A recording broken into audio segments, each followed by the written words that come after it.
আলহামদুলিল্লাহ।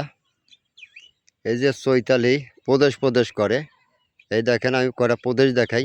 এই একটা প্রদেশ, তারপরে এই একটা প্রদেশ, তারপরে এই যে কারেন্টের খাম্বার কাছে এনেও একটা ভালো প্রদেশ প্রদেশ আমার কাছে একেবারে কাছে এই একটা প্রদেশ, তারপরে এই একটা প্রদেশ, তারপর এই যে দূরে দেখতে পাইতেছেন এইরকম অনেক প্রদেশ আছে। সাইডে দেখতেছেন এখানে ওই ধান এরকম কয়েকটা প্রদেশ আছে।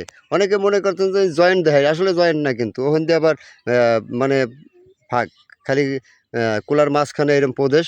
এই যে এই সোজা, এই যে সোজা ধরছি এই সোজাও কিন্তু এরকম অনেক প্রদেশ আছে মানে কুলার মাঝখানে। উনি যদি সুনীলদেব বাবুরে নিয়ে ইচ্ছা করে তাহলে আমি একটা প্রদেশ দিতে পারি, তাতে আমার কোনো অসুবিধা নেই। উনি এখানে যে কোনো একটা প্রদেশ চাইলে আমি দিতে পারি, কারণ এই প্রদেশে যদি ওটা থাকে তাহলে কোনো আমার মনে হয় সমস্যা ঘটবে না। কারণ আপনি দেখেন এই যে পানির মাঝখানে, এটা কিন্তু একটা বিলের মাঝখানে চারিপাশে এরম মাঝে মাঝে এরম প্রদেশ করে ধুয়ে দিছে, যাদের সম্পত্তি তারা ওই মাটি কেটে ধান লাগানোর জন্য এরম প্রদেশ বানায় বানায় ধুয়ে দিছে। এই সমস্ত প্রদেশ আইলে কেউ ডাক দেবে না, কেউ দেখবেও না, কেউ জিগেইবেও না।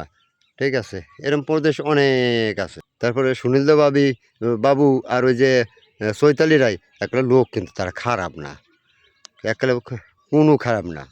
এই ভালো লোকের জন্যে এরকম প্রদেশ আছে, এবং তারা আবার যারা সাহায্য করবে তাদের জন্য অনেক প্রদেশ আছে, অসুবিধা নেই। নিজের পক্ষে আমার এই জায়গায় 100 দেশের প্রদেশের জায়গা যদি তারা প্রদেশ করতে চায়, তো এই কুলাডার ভিতরে 100 জন লোক প্রদেশ করবে, সে জায়গা কিন্তু দেওয়ান যাইবে, আছে, অসুবিধা নেই। ছোট ছোট এরকম যদি চৈতালিরাই যদি মনে করে আমি এই প্রদেশে ভালো লাগে না, ওই প্রদেশে যাওয়ার কাছে থাকবো, ওই প্রদেশে ওর কাছে থাকবো, ওই প্রদেশে মানে বিভিন্ন রাষ্ট্রের প্রদেশ করলে পারে, ওনার যার কাছে ভালো লাগে উনি উনি মনে করেন তার কাছে থাকতে পারবে, তাতে কোনো অসুবিধা আমার মনে হয় নাই গো। কারণ আমি তো মুসলমান, তো আমি তো আর এই গালাগালি ভালো কথা কইতে পারি না, এই খারাপ কথা কইতে পারি না, কইতে হলে ভালো কথাই কইতে হইবে। তো এই সমস্ত লোকের জন্য এই সমস্ত প্রদেশ কোনো অসুবিধা নাই, কারণ একটা দেশেরও তো সীমা থাকতে পারে, সীমা আছে, কারণ এদের তো আর কোনো সীমা নাই। তার কারণ তারা এই সমস্ত প্রদেশে থাইলে পারে, কোনো অসুবিধা আমার মনে হয় হয় না।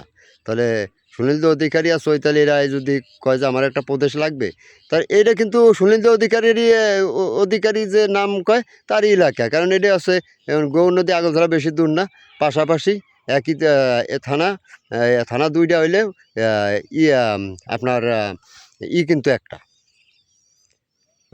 এই যে আপনার আসন কিন্তু একটা।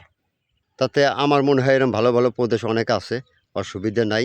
যাতে আমরা সবাই মিলে জিলে থাকতে চাই, আর ওরা যা চায় যে দেশে একটা হট্টগণ্ডগোল বাজুক, এই সুবিধে মোরা নেই, তা কাজের সুবিধে দেওয়া যাইবে, অসুবিধে নাই।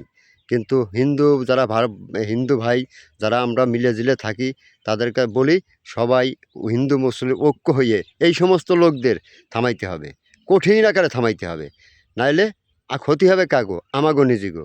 আমরা হিন্দু মুসলিম ভাই ভাই, আমরা তো সবাই মিলে জিলেই থাকি। আমার ওয়ার্ডে আমি কইতে পারি কোনো একটা হিন্দু ভাই অবজেকশন দিতে পারবে না যে আমার মুসলমান ভাইরা আমাদের পাশে খাড়ায় নেই। যে কোনো ব্যাপারে, যে কোনো প্রকারের ব্যাপারে আমরা কিন্তু তাদের পাশে খাড়াই। আর বরঞ্চ আমরা নিজেরা বিপদগ্রস্ত আছি, কিন্তু কোনো হিন্দু বিপদগ্রস্ত নাই, কারণ আমরা চলাফেরা করি একসাথে, সবাই কিন্তু আমরা আপনজন, এমনভাবে চলতি করি। কই আমাদের এই জায়গাতে কোনো হিন্দুর পর টসরাং কিংবা মারা ধরা কিংবা একটা কটু কথা খাওয়া, তা তো না। আমরা একই দোকানে বইয়ে তো সবাই মিলে চা খাই, একই দোকানে মিলে সবাই মিলে থাকি, কই কোনো অসুবিধা তো নাই।